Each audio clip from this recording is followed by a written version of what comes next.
Bonjour et bienvenue dans cette toute nouvelle vidéo ici pour les terminales en spécialité physique-chimie. Donc, dans le thème numéro 2, on va ici tout simplement s'intéresser au mouvement des planètes, mais également des satellites au sein d'un champ de gravitation, ok, tout simplement. Et donc, dans un premier temps, on va donc tout simplement s'intéresser à quelques petits rappels autour des forces et champs de gravitation que vous avez vu en première. Ensuite, dans le second temps, on va étudier le mouvement d'un corps au sein d'un champ de gravitation à l'aide de la seconde loi de Newton. Et enfin, donc, on va s'intéresser aux lois de Kepler. Sur ce, donc, c'est parti mon kiki. Alors, tout d'abord, la force de gravitation, qu'est-ce que c'est? Alors, la force de gravitation, pour avoir la force de gravitation, il faut déjà vous ayez deux corps. Un corps A du masse MA et un corps B du masse MB. Ok? Et séparés d'une certaine distance qu'on va noter ici R. Ok? Voilà. Pour être assez cohérent avec le reste de la vidéo. Donc ici, tout simplement, la force de gravitation, donc, qui va être exercée d'un corps A sur un corps B, on va pouvoir la calculer de la façon suivante. Et donc, on va définir de la façon suivante aussi. Ce sera égal à moins G, fois la masse du corps A, fois la masse du corps B, divisé par la distance qui les sépare au carré sur un vecteur UN. Okay. Les masses des deux corps, elles sont en kilogrammes. G, c'est une constante, elle vaut 6,67 10 puissance moins 11 dans les unités du système international. Et R, donc, c'est la distance qui sépare les deux corps en mètres. Okay. Pourquoi le moins G? C'est tout simplement dû à l'orientation du vecteur unitaire, en fait. Tout dépend, en fait, tout va dépendre de celle-ci, ok? Si votre vecteur unitaire est orienté dans le même sens que la force, vous allez donc obtenir cette relation d'un point de vue vectoriel.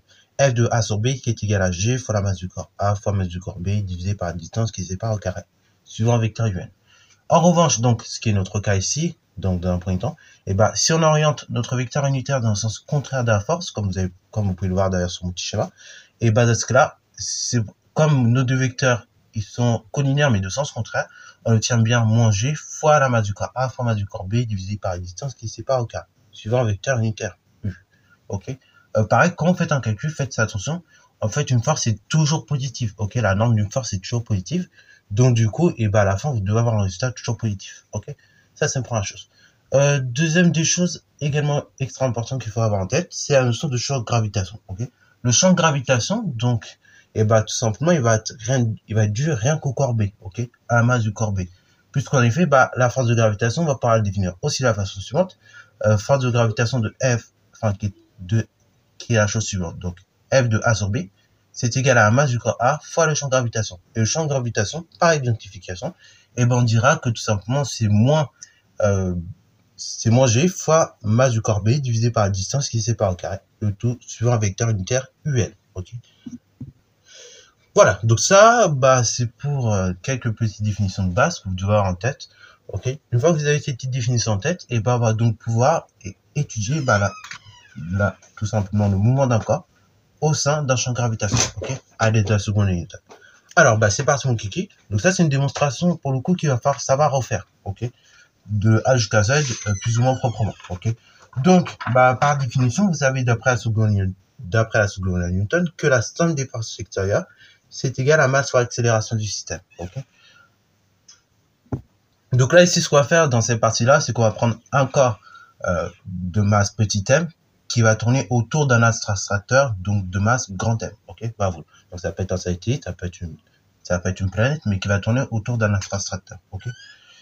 Donc, ainsi, du coup, pour revenir à la chose, comme la seule force qui va être appliquée au sein du champ de gravitation, c'est la force de gravitation, j'ai donc masse fois accélération, donc petit m fois accélération qui est égal à moins G fois petit m fois grand M divisé par la distance qui est sépare le carré, le tout suivant un vecteur UN. Ok. Voilà. Donc ainsi, j'ai accéléré. Si je simplifie, j'aurai donc somme des forces extérieures qui est égale force de gravitation, donc masse fois accélération qui est égale moins G fois petit m fois grand M divisé par R au carré, le tout suivant un vecteur unitaire. Et donc j'aurai accélération qui est égale à moins G fois grand M divisé par la distance qui les sépare au carré, le tout suivant un vecteur unitaire. Ainsi donc, ceci on peut aussi écrire que c'est égal à, que A c'est égal à, tout simplement, au champ de gravitation, ok.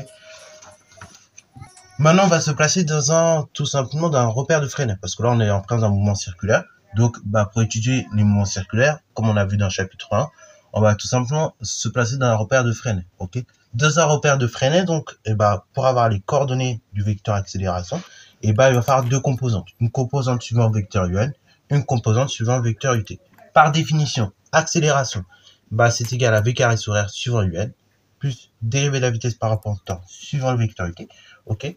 Comme l'accélération, bah, du coup, ici, d'après ce que nous avons établi, comme du coup nous avons établi précisément que l'accélération, et bah du coup c'est moins g fois la masse du corps accelérateur divisé par r au carré, donc suivant un vecteur unitaire, ici UAB.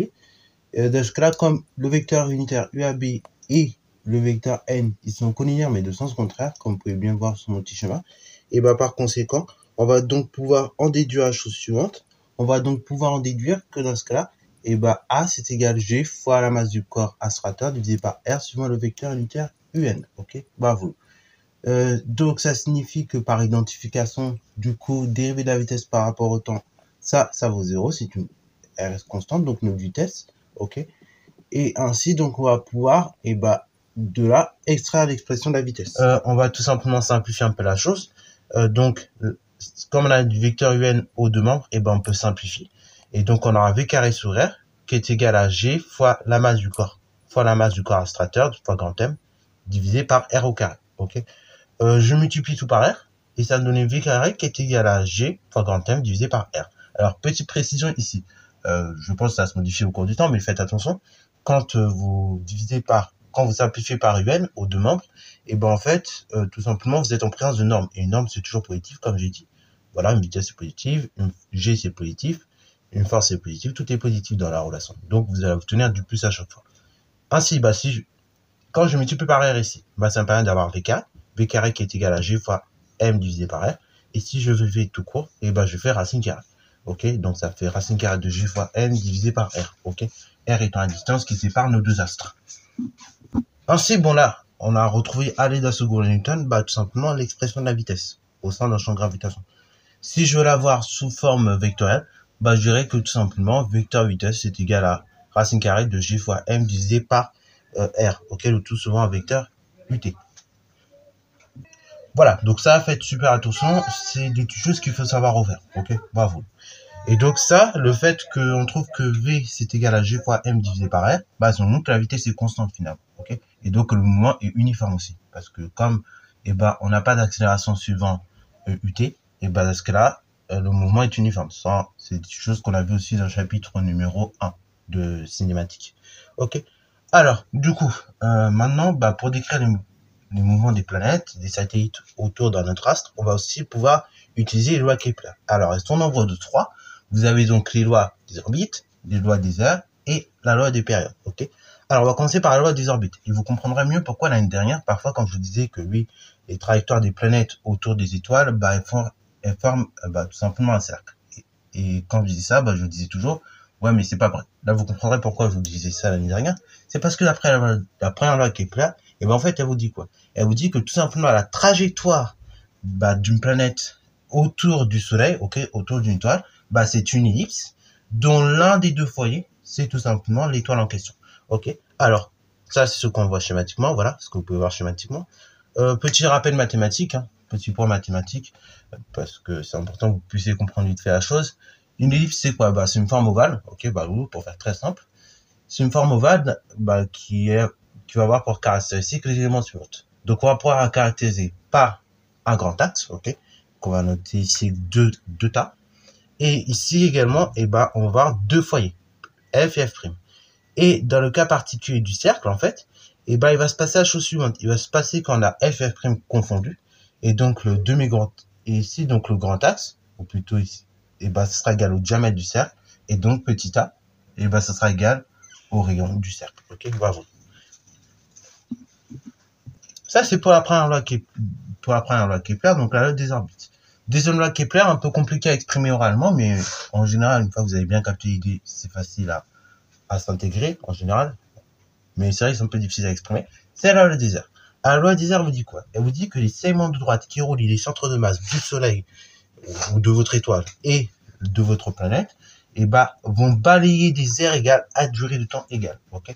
Donc, c'est-à-dire, peu importe où je suis placé, dans ma trajectoire de planète, le segment de droite qui va relier le centre de masse de ma planète et le centre de masse du Soleil, si je compte à durée de temps égale, à chaque fois je parcours la même aire.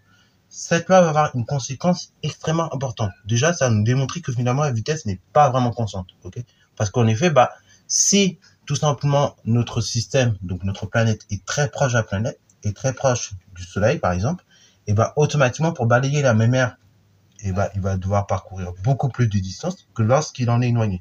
Ok.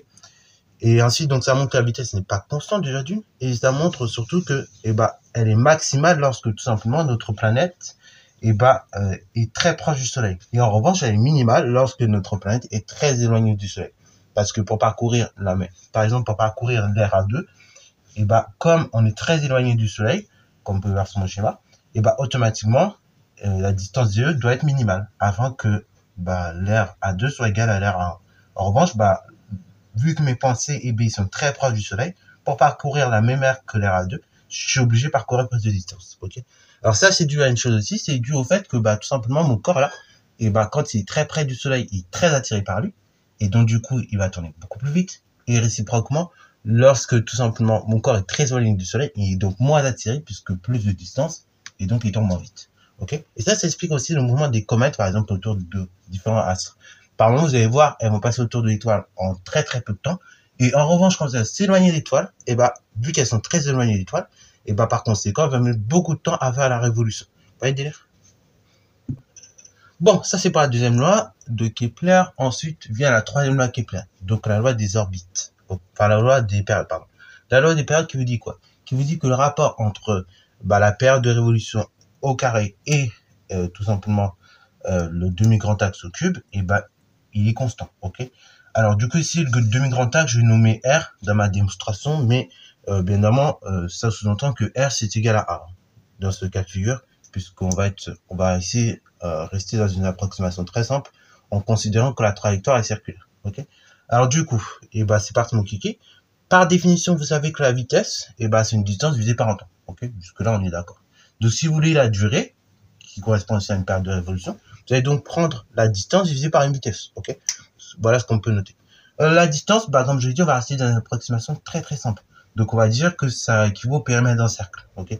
Donc c'est 2 fois pi fois r divisé par la vitesse. Donc la vitesse, revenez 100 minutes en arrière, vous allez la retrouver, son expression, c'est racine carrée de g fois grand M divisé par r. J'élève ce rapport au carré, donc ça me donne t carré égale 2 fois pi fois r divisé par racine carrée de g fois m sur r, le tout au carré.